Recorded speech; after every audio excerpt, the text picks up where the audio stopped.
বউ আমি বাইরে গেলাম। বাইরে যাই মানে আমি সারাদিন কাজ করতে মরতেছি আর সে বাইরে ঘুরতে যাইতাছে। আমি পুরুষ মানুষ, আমি একটু বাইরে ঘুরবো না? আমি তো আইসি কাম করতে আর তুমি তোমার বন্ধুদের সাথে ঘুরে বেড়াবা। আগে আম্মা যাইতে দিত না, এখন কিসের জ্বালায় পড়লাম বউ বাইরে যাইতে দেয় না। তাইলে চিন্তা করো, মাই যদি যাইতে না দেয় বউ কেমনে যাইতে দিব? আরে তখন তো পড়াশোনা ছিল। সেইটার থেকেও বড় জিনিস এখন আছে। আচ্ছা আমি রুমে গিয়ে শুয়ে থাকলাম। হ্যাঁ জানি, এখন তো শুয়ে শুয়ে ফোন টেপা হইব। ফোনের ভিতরে সুন্দর সুন্দর মহিলার আছে না, তাদের তো দেখা লাগবো। রোজা রমজানের দিন এসব কি সব কথা? রোজা রমজানের দিন বউরে তো একটু হেল্প করা যায়।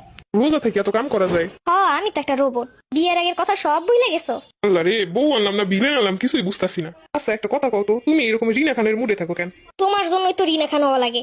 সব কাজে যদি এসে একটু হেল্প করতা তাহলে তো আর রিনা খান হওয়া লাগতো না। আল্লাহ রে, পুরুষের শান্তি কোথায়? পুরুষের শান্তি হলো চাঁদে। তাইলে চলো সাদে জমি কিনে ফেলাই।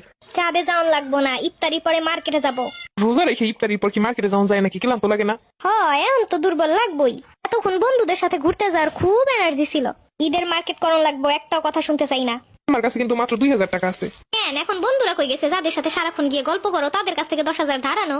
বাইরে বাইরে কি বউ বলি এক নিয়ে যায় অন্যদিকে। বউকে যদি বউয়ের মতো পালন না করো অন্যদিকেই যাইবো। ঈদের বোনাস পাই তারপর কিনে দিব। ঈদের বোনাস দিয়ে ঈদের ড্রেস কিনবো, এখন কিনবো রোজার ড্রেস। সারা জীবন শুনলাম ঈদের ড্রেস খালি ঈদের ড্রেসই হয়, রোজার ড্রেসও যে আছে এটা তো জানতাম না। রোজার ড্রেস না, প্রথম রোজার ড্রেস, 15 রোজার ড্রেস, 30 রোজার ড্রেস, প্রথম ঈদের ড্রেস, দ্বিতীয় ঈদের ড্রেস, তৃতীয় ঈদের ড্রেস। ঈদ যে এত ধরনের হয় আজকে জানলাম। তোমার তো মুকেশ আম্বানির বউ আনা উচিত ছিল। মুকেশ আম্বানির বউ হইলে তো কপালটা খুইলেই যাইতো। তোমার মতো মূর্খে সেগুলো কি বুঝবে? বিয়ের সময় তো ঠিকই জানতাম আমি মুকেশ আম্বানি না মূর্খেশ। তুমিও তো তখন জানতা আমি প্রতি সপ্তাহে একটা করে ড্রেস কিনি। তখন আমার আবেগ কাজ করছে, বিবেক কাজ করে নাই। তখন তো তুমিও কইছিলা গাছতলায় থাকতে পারবা। এখনো তো কইতেছি গাছতলা থাকতে পারবো, কিন্তু প্রতি সপ্তাহে একটা ড্রেস না কিনে থাকতে পারবো না। এর জন্যই বলে মাইয়া গো যদি কোন জায়গায় দেওয়া হয় কইব লবণ কম হইছে। তোমার তো শুধু লবণ না, মরিচ হলুদ সবকিছুতেই কম হইছে।